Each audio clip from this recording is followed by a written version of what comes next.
The alien fleet moved like a slow wave of death toward Earth. War Prime Kethvor stood on the bridge of his flagship, watching the small blue planet grow larger on his screens. Soon, this foolish resistance would be over. All ships, begin attack. Formation, he ordered. His voice carried to over 800 alien vessels. Remember, we want to capture their worlds intact. Destroy only their military targets. What Kethvor did not know was that humans had been listening to every alien communication for the past 3 days. Admiral Carter knew exactly where each enemy ship would be and when they would arrive there. All stations, this is Admiral Carter. He broadcast to the hidden human fleet. The aliens are moving into our trap. Wait for my signal.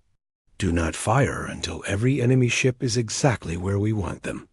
The first part of the battle began as the aliens expected. Human ships emerged from behind Earth's moon, moving to meet the invading fleet. The UE's Courage, UE's Freedom, and 18 other human vessels formed up in a traditional battle line. Captain Mike Ross commanded the Courage. His ship and the others with him were playing the most dangerous role in the plan. They had to look like humanity's entire fleet while staying alive long enough for the trap to work. All ships engage the enemy, Ross ordered. Make it look good, but do not die for show. We have real work to do later. The human ships opened fire with conventional weapons. Missiles streaked through space toward the alien fleet. Laser beams cut through the darkness. To watching alien commanders, it looked like a desperate last stand. Pitiful, said War Prime Kethvor, as he watched human missiles explode harmlessly against alien shields. Their weapons cannot even scratch our armor. Press the attack. End this quickly. But Admiral Carter was watching something else. As the alien fleet spread out to surround the human ships, they moved into the exact positions he wanted them in. Near Mars, close to Jupiter's moons, scattered throughout the asteroid belt. Every alien ship was exactly where it would hurt them most to be. Colonel Price, are all stations ready? Carter asked through his secure communication. All stations report ready, sir. The Valkyrie is in position. Hidden platforms are powered up. Our people are ready to show these aliens what humans can really do. Then let's wake up the sleeping giant. Execute Protocol 7. The battle changed in an instant. What the aliens had thought were empty asteroids suddenly came alive with weapons fire. Mining stations revealed themselves as heavily armed fortresses. Cargo ships dropped their disguises and became warships. All across the solar system, humanity's true fleet emerged from hiding. What is happening? Kethvor demanded as his sensors detected hundreds of new contacts. Where are all these ships coming from? His science officer, a nervous creature with 4 arms, worked frantically at his station. Sir, we are detecting massive energy sources throughout this system. Things that were not there before. It is like the humans have been hiding an entire fleet. Impossible. Our scouts have been watching this system for months. But the proof was all around them. From every direction, human ships were emerging from. Concealment. Some rose from beneath the surface of moons. Others detached themselves from asteroids where they had been hiding. Still others simply dropped the fake outer hulls that had made them look like harmless cargo vessels. On Mars, General Kyle Brooks smiled as his hidden weapons came online. All Mars defense platforms, you are free to engage. Show them what we built while they were not watching. The red planet's surface erupted with weapons fire. Missile launchers that had been disguised as mining equipment sent swarms of projectiles toward the alien fleet. Laser cannons that had been hidden in fake research stations began cutting alien ships apart. In minutes, 12 alien vessels were destroyed or badly damaged. Near Jupiter, Major Tom Hughes led a squadron of fighters that seemed to appear out of nowhere. His ships had been hiding in the gas giant's ring system, invisible to alien sensors. All fighters, "This is Ghost Leader," Hughes called to his pilots. "Time to show these aliens how humans really fight. No rules, no mercy, no quarter. Hit them hard and hit them fast." The human fighters moved like nothing the aliens had ever seen. They were smaller and faster than anything in the alien fleet, and they fought with a viciousness that shocked the invaders. Human pilots used tactics that broke every rule of civilized warfare, ramming damaged enemy ships, using debris as weapons, fighting in coordinated groups that struck and vanished like wolves. But the real shock came when the U.E.'s Valkyrie rose from the asteroid belt that the massive human warship had been hiding inside a hollowed-out asteroid for 20 years. When it finally revealed itself, even the human fleet was impressed. 3 kilometers long and bristling with weapons, the Valkyrie looked like death itself given form. Captain Roy Bell stood on the bridge of the great ship, watching alien vessels scramble to respond to this new threat. All weapons, target the enemy flagship. Let's introduce ourselves properly. The Valkyrie's first salvo destroyed 3 alien dreadnoughts in seconds. The ship's main guns fired plasma bolts that punched through alien shields like they were made of paper. Its missile tubes launched swarms of smart projectiles that hunted enemy ships through space. Impossible. Kethver screamed as he watched his fleet being torn apart. How can primitive humans have technology like this? The answer came from Captain Jake Morrison, who had returned to his ship and was now in the middle of the battle. "War Prime Kethver, this is Captain Morrison of the Earth Defense Force. You wanted to see human barbarism? You wanted to see what makes us different from your civilized species? Allow us to demonstrate." What followed was 6 hours of the most brutal space combat in galactic history. The aliens had expected to fight a traditional battle with clear rules and civilized conduct. Instead, they found themselves facing an enemy that used every dirty trick in the book. Human ships rammed alien vessels when their weapons ran out of ammunition. They used debris from destroyed ships as projectiles.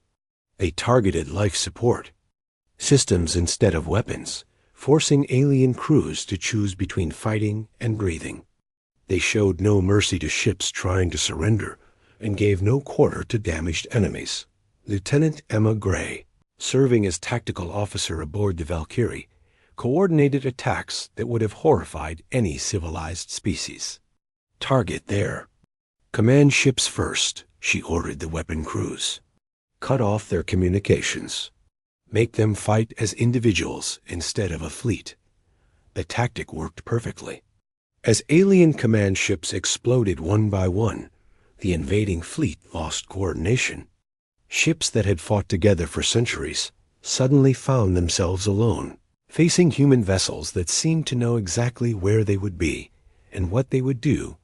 Commander Sarah Blake directed the orbital defense platforms around Earth. Her weapons had been hidden in what looked like communication satellites and weather stations. When they revealed themselves, they turned Earth's orbit into a killing field. "All platforms, concentrate fire on the Vorthik heavy cruisers," she ordered. "Those are their toughest ships. Once we crack them, the rest will break." The hidden platforms opened fire in perfect coordination. Beams of energy that could melt through a mountain struck alien ships from every direction. The aliens had never faced weapons this advanced, operated by people this ruthless. War Prime Kethver watched his proud fleet being destroyed by creatures he had thought were barely more than animals. His mighty dreadnought, the terror of worlds, shook under repeated hits from human weapons. "All ships retreat," he finally ordered. "Full retreat to the outer system." But retreat was not possible. Admiral Carter had planned for this moment. As the alien ships tried to flee, they found their escape routes blocked by more hidden human vessels. The trap was complete. "This is Admiral Carter to all alien ships," came the broadcast from Earth. "You came here to teach us a lesson about civilization. Instead, you have learned something about humanity. We do not start fights, but we finish them." The battle raged on, but the outcome was no longer in doubt. The aliens had walked into a trap 50 years in the making, and now they were paying the price for underestimating the human species. As the Valkyrie carved through what remained of the alien battle line, Captain Bell opened a channel to his crew. "This is what we trained for, people. This is why we spent 20 years preparing. Today, humanity takes its place among the stars not as subjects, but as equals." The great ship's guns spoke again, and another alien vessel became space dust. The galaxy would never look at humans the same way again. The battle was over in 6 hours, but it felt like 6 lifetimes to War Prime Kethver. His once mighty fleet of 800 ships was now reduced to fewer than 200 battered survivors. The humans had not just defeated them, they had crushed them completely. Kethver stood on the bridge of his damaged flagship, looking at screens that showed the impossible. Human ships surrounded what remained of his fleet, their weapons powered up and ready to finish the job. In the center of the human formation, the massive UE's Valkyrie hung in space like a metal mountain. Its guns pointed directly at his heart. "Sir," said his science officer, "we are receiving a transmission from the human ship." "Put it through," Kethver said. His voice was barely a whisper. Captain Roy Bell appeared on the screen. The human looked calm and controlled, nothing like the savage barbarian Kethver had expected to face. "War Prime Kethver," Bell said politely, "I believe you wanted to discuss surrender terms." The words hit Kethver like a physical blow. He, the mighty commander of the Coalition fleet, was being asked to surrender to the species he had come to conquer. "What are your demands?" Kethver asked. "Simple," Bell replied. "You will order all surviving ships to power down their weapons and submit to escort back to Coalition space. You will send a message to the Galactic Council explaining exactly what happened here. And you will make sure they understand that humanity is not interested in conquest, but we will defend ourselves against anyone who threatens us." Kethver looked around his bridge. His crew stared at him with wide eyes, waiting for his decision. Through the windows, he could see the wreckage of hundreds of alien ships floating in space. Ships that had been the pride of their civilizations, now reduced to scrap metal by human weapons. "And if I refuse?" he asked. Bell's expression did not change. "Then we will finish what you started. Every ship in your fleet will be destroyed. Your crews will die in the cold of space. And the galaxy will learn that humanity does not show mercy to those who threaten their families." The silence on the bridge stretched for long seconds. Finally, Kethver nodded. "I accept your terms," he said. "All ships, power down weapon systems. We surrender." Admiral Ben Carter watched the surrender from Earth Defense Headquarters. Around him, his staff cheered and celebrated, but Carter felt no joy. War was never something to celebrate, even when you won. "Sir," called Commander Alex Park, "we are receiving transmissions from all over the galaxy.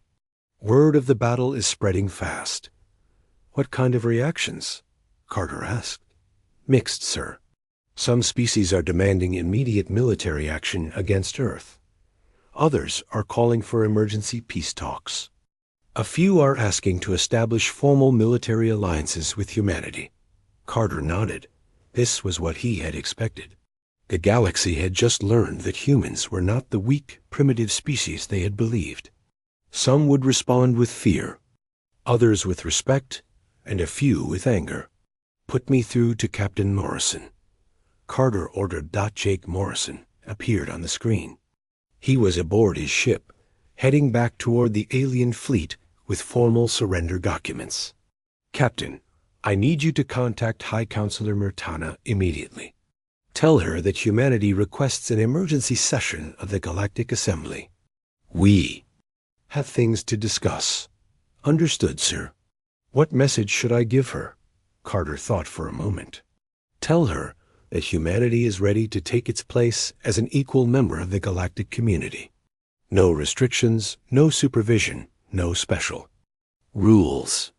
We have proven that we can defend ourselves. Now we want to prove that we can be good neighbors. 3 days later, the Grand Assembly Station was more crowded than it had ever been. Representatives from every major species in the galaxy had come to hear what humanity had to say. The news of the battle had shocked everyone. The species that had been dismissed as primitive barbarians had just defeated the largest military force assembled in 3 centuries. Captain Jake Morrison stood at the center of the Great Hall, just as he had 3 months before. But this time, no one was laughing. The alien delegates watched him with expressions ranging from fear to curiosity to grudging respect. "Honored beings," Morrison began, "3 months ago, you voted to restrict humanity because you believed we were too violent and primitive to be trusted with freedom. You were wrong about us then, and many of you are wrong about us now." High Counselor Mertana leaned forward in her crystal seat. "Captain Morrison, your species has just demonstrated the very violence we sought to prevent. How can you claim we were wrong?" Morrison looked around the hall, meeting the eyes of delegates from dozens of species. "You were wrong because you confused our restraint for weakness," he said. "For 50 years, humanity has followed your laws, respected your customs, and tried to learn your ways. We could have revealed our true military strength at any time. We could have demanded better treatment or threatened those who opposed us. We chose not to because we hoped we had evolved beyond the need for such displays." Ambassador Zethkri, his scales still bearing scars from the battle, spoke up. "If you are so peaceful, why did you build such terrible weapons?" "Because peace is not the absence of the ability to make war," Morrison replied. "Peace is the choice not to use that ability unless you have no other option.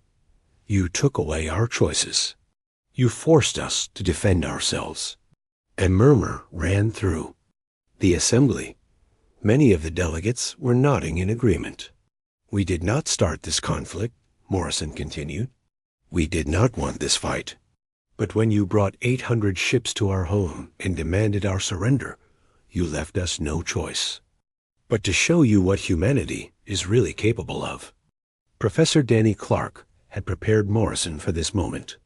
The historian had studied every great speech in human history, looking for the words that would make the aliens understand. "You judge us for our violent past," Morrison said, "but you forget that every species here has known war.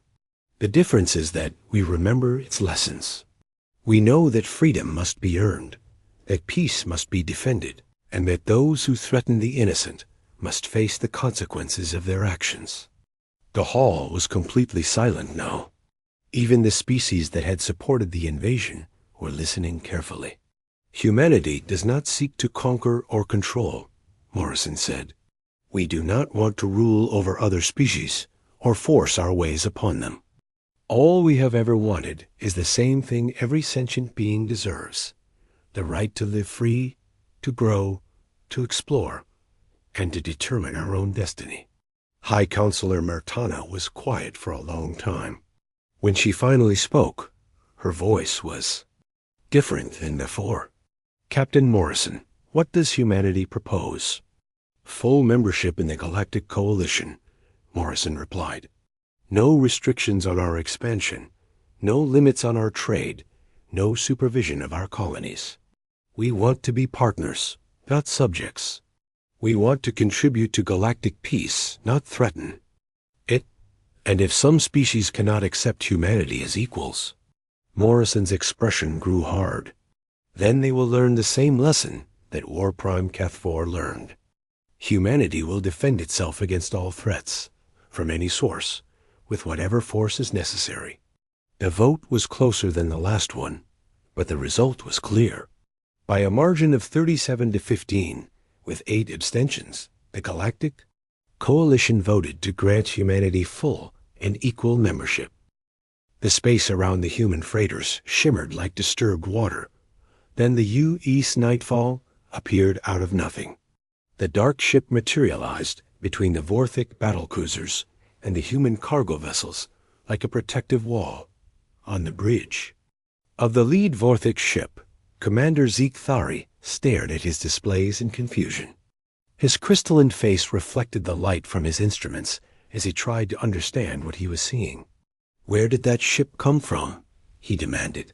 His voice sounded like breaking glass. "Unknown, Commander," his sensor officer replied.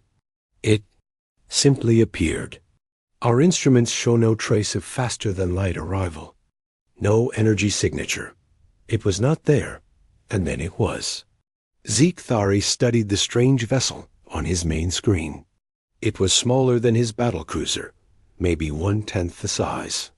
Its hull was dark and seemed to absorb light rather than reflect. Strange patterns moved across its surface like living shadows. "What species builds ships like that?" he asked. "Unknown, Commander. The design does not match any vessel in our databases." On the Nightfall's bridge, Jake Morrison watched the Vorthic ships through his main viewer. He could see their weapon ports beginning to glow as they charged their crystal cannons. The alien commanders were trying to decide if he was a threat. "Sir, the Vorthic are powering up their weapons," Amy Rodriguez reported from her tactical station. "Let them," Jake said calmly. "We're about to show them something they've never seen before." The communication channel crackled to life. Commander Zeke Thari's harsh voice filled the bridge. "Unknown vessel. You will identify yourself immediately. This is a Galactic Council operation. You are interfering with official business." Jake stepped forward. "This is Captain Jake Morrison of the United Earth Systems Navy. You are harassing human civilians in human space. Leave now, or we will make you leave." Laughter erupted from the Vorthic ships. It sounded like crystal breaking into 1,000 pieces. "Human?" Zeke Thari's voice was filled with amusement. "Impossible. Humans do not possess stealth technology. Your species builds crude chemical rockets and throws metal projectiles. You are barely capable of spaceflight." "Things change," Jake replied. "Even if you are human, you are one small ship against 3 battlecruisers. Your vessel cannot possibly threaten us.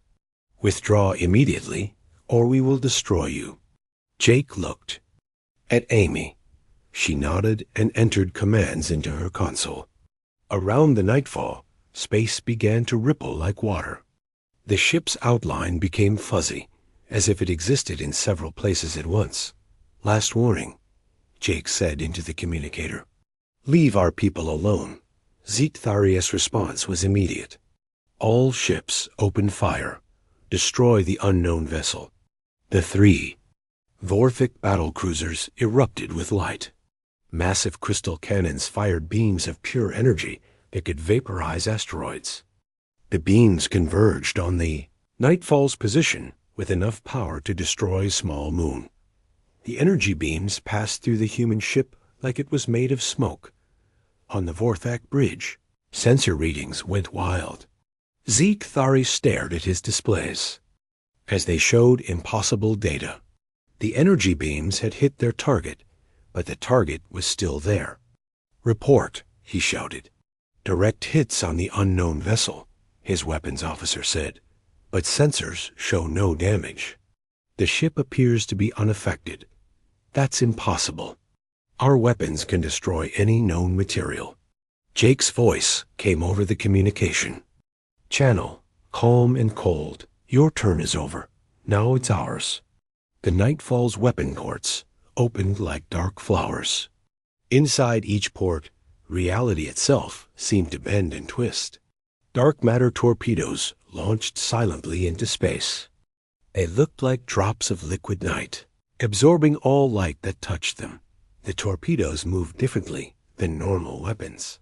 They seemed to skip through space, appearing and disappearing as they traveled. The Vorthic point defense systems fired at them, but the beams passed through the dark projectiles without effect. Zeke Thari watched in horror as the strange weapons approached his ship. Evasive maneuvers, full power to shields. The battlecruiser turned and accelerated, its crystalline hull sparkling with defensive energy. The dark matter torpedoes adjusted their course effortlessly, as if they were alive and hunting. The first torpedo struck the battlecruiser's shield system. Instead of exploding against the barrier, it passed through the energy field like it didn't exist. The torpedo hit the ship's hull and disappeared inside. For a moment, nothing happened. Then the battlecruiser began to collapse in on itself. The torpedo had destabilized the ship's matter at the quantum level. The massive vessel crumpled like paper, being squeezed in a giant fist. Zeke Thari had time for one last scream before his ship was crushed into a ball of twisted metal. The other two Vorthic battlecruisers tried to run. Their commanders fired their engines at maximum power, desperate to escape whatever had destroyed their companion. But dark matter torpedoes were already hunting them. The second ship lasted 30 seconds longer than the first. The third ship managed to send a distress signal before it too was crushed into scrap metal dot in less than 5 minutes. 3 of the galaxy's most feared warships had been reduced to floating debris. The battle was over before most people realized it had begun. Jake stood on his bridge, looking at the wreckage on his main screen. He felt no satisfaction from the destruction. Dvorthik had forced this confrontation by threatening innocent humans. They could have chosen to leave in peace. "Sir, we're receiving multiple transmissions," Pete Collins reported. "The human freighters are requesting permission to thank us. Several emergency beacons in the area are broadcasting what just happened. The entire battle was recorded." Jake nodded grimly. The secret was out now. Within hours, every government in the galaxy would know that humans possessed technology that could destroy their most powerful warships. Amy, activate the communication array. Send a message to Earth Command. Tell them that Project Phantom is no longer covert. Amy's fingers moved across her controls. The message was sent through quantum channels that traveled faster than light itself. Admiral Rebecca Stone would know within minutes that the hidden war had become visible. On the human freighter Lucky Strike, Captain Bill Murphy stared out his viewport at the wreckage of the Vorthic ships. He had been in space for 20 years, but he had never seen anything like what just happened. His communication officer, Lisa Park, was recording everything. "Captain, we need to get this footage back to Earth. The whole galaxy needs to see this." Bill nodded. For too long, humans had been treated like servants by the alien races. They had been forced to accept unfair trade deals and humiliating inspections. They had watched their people imprisoned on false charges while alien courts ignored. Their appeals set course for home, Bill ordered. Maximum speed. The world needs to know that we're not helpless anymore. The 2 human freighters jumped to faster-than-light speed, carrying news that would change everything. Behind them, the Nightfall collected samples from the destroyed Vorthic ships. The crystal being's technology would be studied and understood, adding to humanity's growing knowledge base. On the council world of Zentari Prime, emergency alarms began to sound. Deep in the government complex, alien leaders gathered in crisis chambers. Automated sensors throughout the galaxy had detected the Battle of Rigel Station. The recordings were clear and undeniable. Humans had destroyed 3 Vorthic battlecruisers using unknown technology. Chancellor Vex Thari of the Kelani floated in her energy containment suit, her inner fire burning brighter with agitation. "This is impossible. Human science is primitive. They cannot possess weapons capable of penetrating Vorthic shields." General Kethmori of the Zarati Empire clicked his mandibles together nervously. The recordings do not lie. The human vessel passed through energy weapons as if they were light beams. Their torpedoes ignored all defensive systems. Could they have stolen this technology? Asked Chancellor Krickstall of the Vorthic. His crystal body was dim with grief for his destroyed ships. From whom? Vexthari replied. No known species possesses stealth technology of this level. A human ship existed in multiple quantum states simultaneously. It was partially outside our reality. The alien leaders fell silent as they considered the implications. For thousands of years, they had been the masters of the galaxy. Their ancient knowledge and powerful weapons had kept younger species in their proper place. Now, a species they considered barely civilized had demonstrated technology that made their own weapons look primitive. What do we know about human space? Capability? Kethmori asked, got an aide, consulted a datapad. Current intelligence suggests they operate approximately 40 star systems. Population estimated at 12 billion across all colonies. Military strength was assessed as minimal, focused primarily on system defense and anti-piracy operations. 6 months after the Council's rejection, Captain Jake Morrison stood on the bridge of the U.E.'s Nightfall. The ship floated in empty space near Kepler Station, far from any major trade routes. To anyone watching, the area looked completely empty. Jake touched a control panel. The air around the ship shimmered like heat waves. Suddenly, the Nightfall appeared out of nothing. The dark hull reflected no light. Strange patterns flowed across its surface, like oil on water. Stealth systems offline, reported Lieutenant Amy Rodriguez from her position at the tactical station. We are now visible to conventional sensors. Jake nodded and looked out at the stars. The Nightfall was unlike any ship ever built. It was smaller than the massive warships used by other species, but size meant nothing when you could exist between dimensions. The ship could phase out of normal space, becoming a ghost that could pass through solid matter. Status report on the fleet, Jake said. Amy checked her displays. The Shadow Strike is conducting training exercises near Jupiter. The Void Hunter is running silent patrol along the outer rim. All dark matter systems are functioning within normal parameters. 3 ships. That was humanity's entire dark matter fleet, at least the part that was operational. More were being built in secret shipyards, hidden throughout the solar system. But construction was slow. Each vessel required materials that were difficult to obtain without attracting attention. Jake walked to the main viewer. The screen showed space as it really was, full of invisible currents and hidden energies. Dark matter flowed through the universe like a river, and human ships could now swim in that river like fish. Captain, called Communications Officer Pete Collins from his station. We're receiving a priority message from Earth Command. Put it through.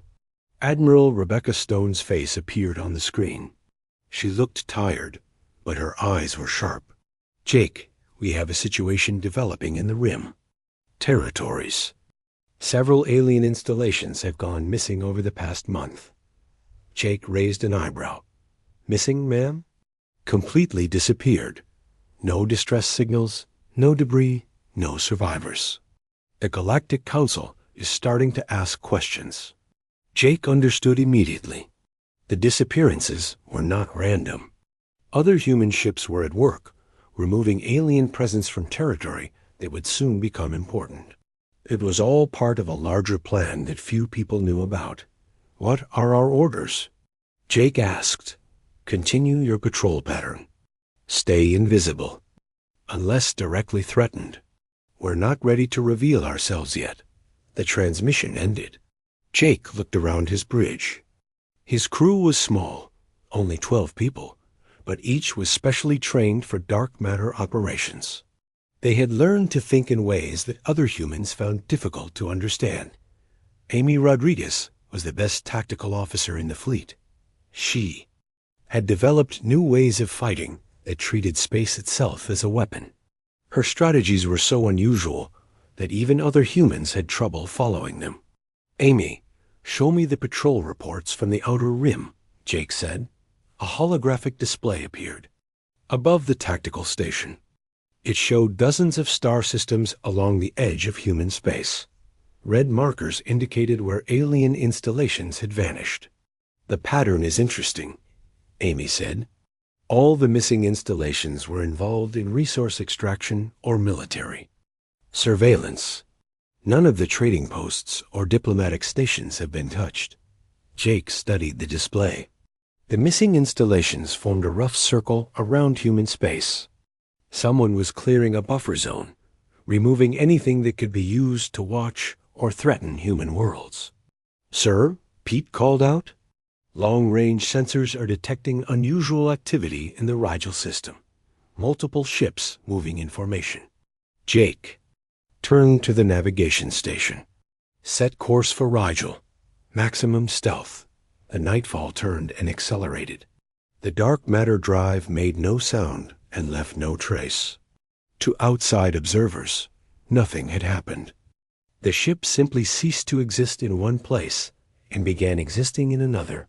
During the journey, Jake reviewed intelligence reports from human agents scattered throughout Council space. Dr. Susan Blake, working as a xenobiologist on the Council world, had been sending coded messages about growing concerns among the alien leadership. The Council species were starting to realize that something was happening, but their pride prevented them from considering the obvious answer. They could not believe that humans, the primitive species they used for manual labor, might be responsible for the disappearances. The Vorthik believed it was the work of space pirates using new stealth technology. The Kalani thought previously. Unknown species had entered the galaxy. The Zarati suspected sabotage by a rival council member. None of them considered that humans might have developed technology that made their own weapons look primitive. The nightfall dropped out of faster than light. Travel at the edge of the Rigel system. Jake immediately ordered all stealth systems activated. The ship faded from existence, becoming invisible to every known form of detection. "What do we have?" Jake asked. Amy studied her sensors. 3 Vorthik battlecruisers in orbit around Rigel Station. They're conducting routine inspections of human cargo vessels. Jake knew what that meant. The crystal beings were stopping human ships and taking whatever they wanted. Crews were being arrested on false charges. Cargo was being confiscated as evidence of imaginary crimes. It was exactly the kind of behavior that the Galactic Council allowed. Humans were second-class citizens, so their rights did not matter. The older species could do whatever they wanted to human ships and colonies. "Sir, I'm reading distress signals from 2 human freighters," Pete reported. "The Lucky Strike and the New Horizon. Both are requesting immediate assistance." Jake felt anger build in his chest. He had been in space for most of his adult life. He had seen human crews treated like criminals for the crime of existing. He had watched alien inspectors steal cargo that humans had worked months to gather. Amy, tactical analysis of the Vorthik ships. The display showed 3 massive vessels, each the size of a small city. Their crystalline hulls sparkled with defensive energy fields. Weapon ports lined their sides like the eyes of some giant insect. Each battlecruiser carries approximately 2,000 crew members, Amy said. Primary weapons are crystal energy beams, effective range 50,000 kilometers. Secondary weapons include particle projectors and quantum torpedoes. Defensive systems include layered energy shields and reflective armor. Jake nodded. On paper, the Vorthik ships were nearly invincible. Their shields could stop any conventional weapon.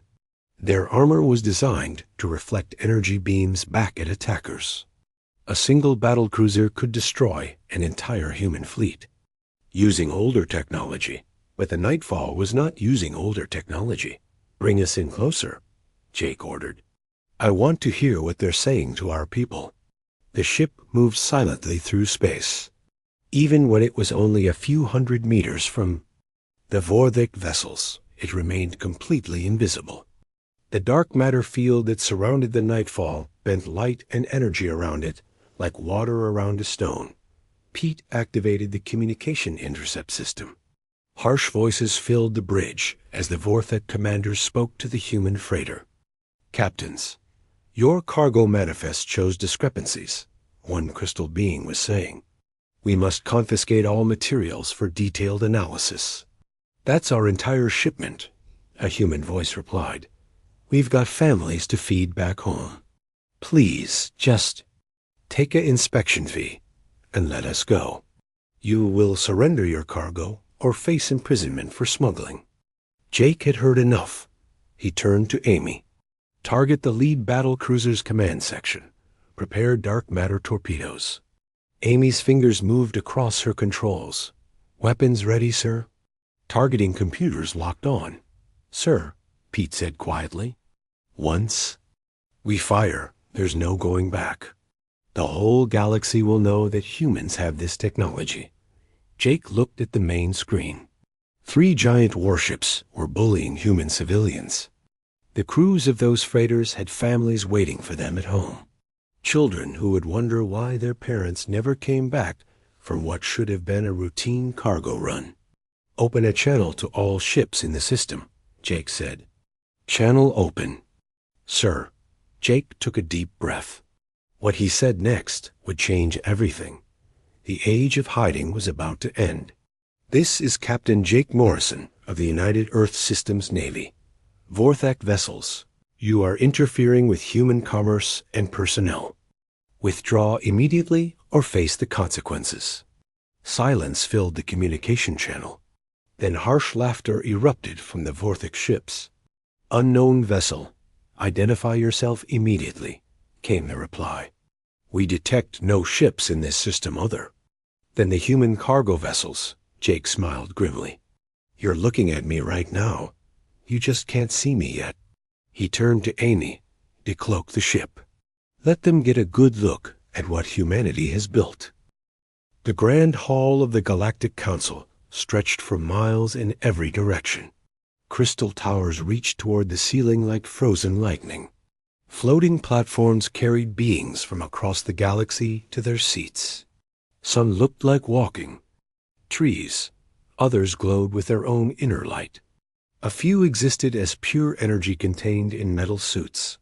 Admiral Lessa Carter stood at the center of it all. She wore the dark blue uniform of the Terran Defense Force. Her boots clicked against the polished floor as she walked toward the speaking platform. Every step echoed in the massive chamber. 300 years had passed since humans first left Earth. 300 years of being treated like children by the older races. The humans had spread to dozens of worlds, mining asteroids and building space stations.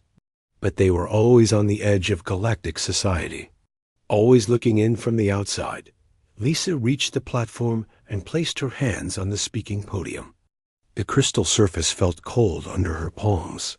She looked up at the thousands of alien faces staring down at her. Most showed no interest. Some looked annoyed that a human was taking up their time.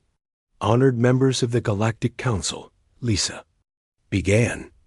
Her voice carried clearly through the hall's sound system.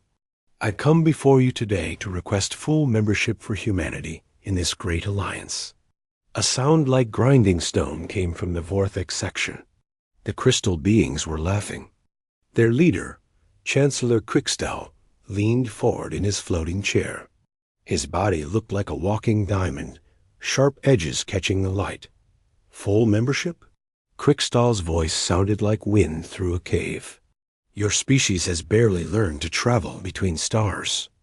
Your ships burn crude chemicals for fuel. Your weapons are projectiles thrown through space." Other council members nodded in agreement. Lisa saw the energy beings of the Kelani whisper among themselves. Their leader, Chancellor Vexthari, floated in a containment suit that sparkled with inner fire. "The young human speaks of membership," Vexthari said. Her voice was like music made of electricity. "But what can humanity offer us? We have watched your kind for 3 centuries. You mine rocks and haul cargo. You fight among yourselves over small planets. You are useful as laborers, nothing more. Lisa felt heat rise in her cheeks, but she kept her voice steady. We offer fresh perspectives, new ways of solving old problems. Our science may be different, but it is advancing rapidly. This brought more laughter from the assembly. A being that looked like a metal tree spoke up from the far side. Human science? The translator made its voice sound amused. You still use matter and energy in the most basic ways. You have not even learned to bend space properly. You're fastest. Ships take months to cross distances we cover in days.